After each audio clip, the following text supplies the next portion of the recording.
Welcome to another episode with Loans Elevated. My name is Broch Lassig, top 1% loan officer nationwide. And I'm TJ Heidenreich. Together we bring the latest news, strategies, and insights in the mortgage and real estate industry. All right, welcome back. Today we're talking about the unforeseen consequences of bank failures. Yeah, we were talking about this a couple weeks ago. What we didn't know what was going to happen, but we're already starting to see it come to fruition. I mean, we've had a couple clients come to us in desperation because of these bank failures. What's going on? What have you seen? I'll tell what I've seen. Yeah, and the scary thing is that we are just at the beginning. This is only a month in. Yeah. And these were historically large-sized bank failures, not anything small. No, for sure. I read some stat that there was back in 2008, there was, I don't know the exact stat, so don't quote me on it, but there was some crazy number, like 150 bank failures. And of those 150, they totaled about $580 billion in total assets. Just these two banks totaled like $450 billion, I think, or $400 billion. Dude, that's like news to me. I mean, it was crazy, and there was only two banks compared to 150. But we are seeing a lot of crazy things happen, which is underscoring the risk of working with banks for mortgage financing. And we're not saying they can't provide it. We're not saying that there is a time and place for a bank to provide mortgage financing, because there definitely is. The fact is, over the past, maybe year, they have offered some things that we can't even touch. Oh, for sure. And we've told our clients to go to banks at times. We'll be transparent. 100%. But now things are starting to crack. So well, let's back up too. Yes. A bank's primary job is not to you don't open a bank to do mortgage lending.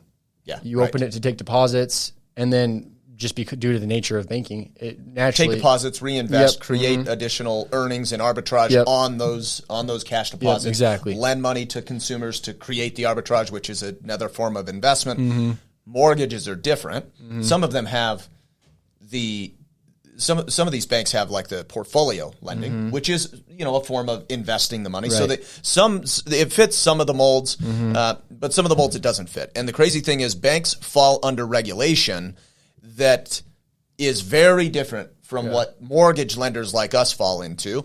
And the way they make decisions as a bank, because they aren't mortgage companies, it's not what they do. The way they make decisions on how to lend on mortgages is very, very different from the way we make decisions. We basically just strictly follow the agency rules, Fannie Mae, Freddie Mac, FHA, VA. We just follow those rules and we move with those rules, but nothing else. The banks are layering on additional risk factors in their decisions. So there was one story that I'll dive into, and then TJ's got some too, and we'll just kind of riff on this for a minute. But there was a local bank this is one of my buddy he's in the industry. One of his clients was buying a fourplex. And the local bank, literally at the signing table, the guy is at the title company getting ready to sign on documents to close on the purchase of a fourplex. The bank calls the title rep and says, hey, you need to pull the docs. We are not closing this. The underwriter reviewed something last minute, and unfortunately this loan is no longer approved. At the freaking signing table. It's crazy. Insane. It's insane. I mean, I didn't even think that was legal. Apparently it is. It was the first I've ever heard of that. Yeah, it's crazy. And then two other circumstances I ran into recently were some credit unions that were so we offer construction lending here at CrossCountry, in-house construction lending, and our programs are pretty flexible. So we get a lot of business from this, but we're not always the cheapest, because the fact is we are not a bank. So we unfortunately can be at a disadvantage to a bank, because they can access money at the Fed window at much lower rates than we can. So sometimes they're much cheaper than we are on a rate standpoint. Sometimes their fees are more expensive. There's a lot to it. But the bottom line is, two of my clients decided to go with two separate credit unions that are local here for their construction financing. And I had just written those deals off as unfortunately I lost them to a competitor, these credit unions. Well, several months later, these clients come back when they're actually trying to get their projects going, because construction takes a while to put together. And two clients came back to me, and these are two separate credit unions they went to as well, had declined their loans. They're no longer approving the deal. And these are there weren't any big changes for the client either. It's not like they lost their job or something. This was a change just strictly in their guidelines and their policies on how they're lending money. which is a challenge. Well, they came to us. Thankfully, our guidelines had not changed. In fact, they've actually gotten more flexible, our guidelines, and we were able to get them in with dramatically less money out of pocket. Like one of the banks wanted like $350,000 from this client who was already at a 70% loan to value. They already owned the lot. So a good borrower. Excellent, an amazing deal, and they wanted a bunch more. And so they're just, you can see them.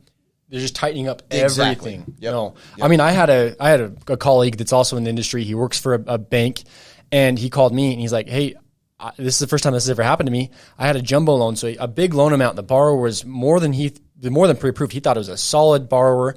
They were clear to close. They'd been clear to close for a couple of days. They were waiting for to obtain a certificate of occupancy to move into this new home, and he got an email from corporate headquarters stating, "Hey, this loan is no longer going through. Guidelines have changed, and you're gonna have to call the borrower and tell them they're no longer approved, and they're gonna have to go look elsewhere." Legit 2 days before closing. Yeah. It's wild. And the crazy thing is that's the type of program that these banks were very, very, very competitive compared to us. Oh, for sure. They were just offering certain clients in private banking and different things. Definitely. Crazy low terms. Yeah, we couldn't touch it. Well, I don't know. And similar, it was they've been working with a builder, and build times, they've been so slow. I mean, it's been taking forever to get builds done. They've been working with this builder for almost 3 years, and they've been pre-approved with this bank for almost 2 years.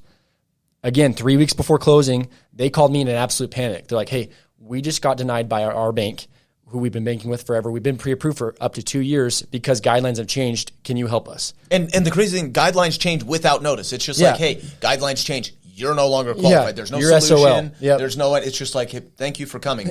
Cut ties. See you later. That's like brutal. Well, and that's scary because a lot of people in our industry, you have to get a good deal. We are not by any means saying you should not shop for a mortgage. You shouldn't go try and find the best terms, the best deal. We help our clients do that. Yep. Even if it means we say, hey, you should go with this bank because they're offering you a better deal than we can offer. Well, quotes can look different. It's not apples to apples. Right. So if you get a quote, we can help dissect it and make it apples to apples for you so it's transparent. Yep. But now there's this new layer of your decision making. It's not all about, like, you want to be competitive, you want a good deal, but now you have to recognize there's real risk in changes without notice. And this is, back to how we started this. The bank failures is just a sign of the cracking economy. And a cracking economy is going to change the discussions in boardrooms at banks, in boardrooms with the feds. And they are going to, the feds could institute certain regulations that the banks have to follow, totally changing what they can do on mortgages, but also their boardrooms and their board of directors, they could just be changing their minds. And some of it doesn't make sense.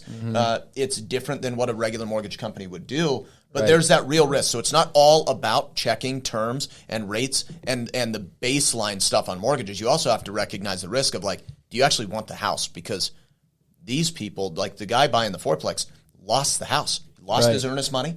It like he thought he was getting a good deal. He ended up writing a check. He lost money. Based on that decision. And then start all over to look to invest. Right. It's insane. Yeah, for sure. So that's crazy. We talked about the additional regulation from the FDIC. Another thing that we thought would be worth educating our listeners about is the way banks work. And again, it's a very stark difference between a mortgage company and a bank offering mortgages or a credit union offering mortgages. So we sell loans on the secondary market. Now, sometimes those can be sold directly to Fannie Mae, which means we service them at, like, we're the person that sends you the bill, but we still sell the loan on the secondary market. It's not our cash that has to fund this loan long term. Banks, oftentimes, it's their cash fund. It's an investment they've made into a mortgage. It's directly from their bucket. Exactly. Yep.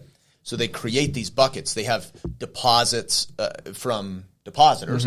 So just say they've got $100 million in deposits, and they've said, okay, of our $100 million in deposits, of course, that's a pretty small number, relatively speaking, about banks, but $100 million in deposits, and of that $100 million, we're going to say $30 million, so 1/3 approximately, gets to go towards these mortgages. Well, once they do, and these numbers are somewhat irrelevant. I mean, even if we said $1 billion, and so now $300 million could go towards this group of investments. So maybe it's these mortgages and then another 150 million to auto loans, another 150 million to RV loans or credit cards or whatever. They establish these buckets based on the deposits they have, and they lend more aggressively to fill the buckets early on. And then once it's capped, it's capped. Right. No more lending. They can no longer lend, and that's where it goes back to the boardrooms and they start making decisions. But as it gets closer to being capped is when they start tightening regulations. Because it's supply and demand. Yeah, for sure. It's like, well, they have fewer available funds to fund the loans, so they want to just get the cream of the crop, and they start tightening the bolts down. That's happening because rates were so low for sure for years. Well, and this is, you might know this more than I would do, but that might be the issue because there wasn't liquidity with these banks that failed. So banks, they're like, hey, we need more liquidity. The first place to go, it's going to be mortgages. Yeah. Am I right? I'm not understanding what you're saying. So the banks, the reason why they failed is because they were not liquid. So they're like, okay, if there's one thing we need to restrict, it would be mortgages. Let's tighten this up. Right. Monetary tightening. Got it. Yeah. So, okay.